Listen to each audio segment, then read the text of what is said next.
أعوذ بالله من الشيطان الرجيم. بسم الله الرحمن الرحيم. سأل سائل بعذاب واقع للكافرين ليس له دافع من الله ذي المعارج. تعرج الملائكة والروح إليه في يوم كان مقداره 50,000 سنة فاصبر صبرا جميلا إنهم يرونه بعيدا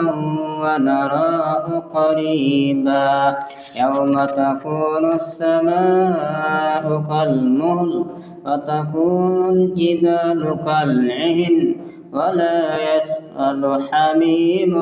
حميما يبصرونهم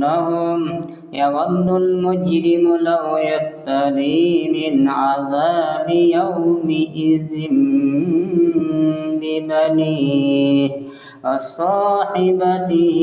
وأخيه وفصيلته التي تؤويه ومن في الأرض جميعا ثم ينجيه كلا إنها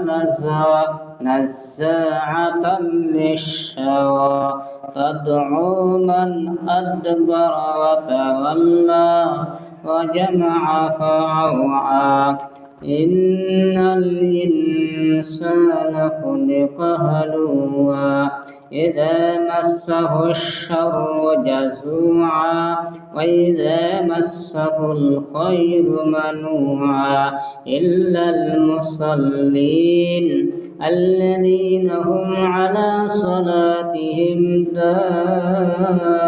دائمون والذين هم في أموالهم حق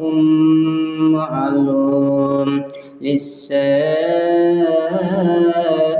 والمحروم والذين هم يصدقون بيوم الدين والذين هم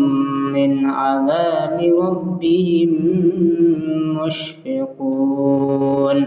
إن عذاب ربهم غير مأمون والذين هم لفروجهم حافظون إلا على أزواجهم أو ما ملكت أيمانهم فإنهم غير ملومين فمن ابتغى وراء ذلك فأولئك هم العادون والذين هم لأماناتهم وعهدهم راعون والذين هم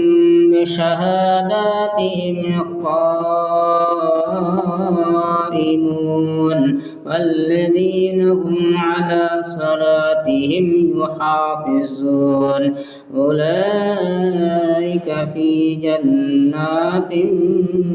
مكرمون وما للذين كفروا قبلك مهطعين عن اليمين وعن الشمال عزين أيطمع كل امرئ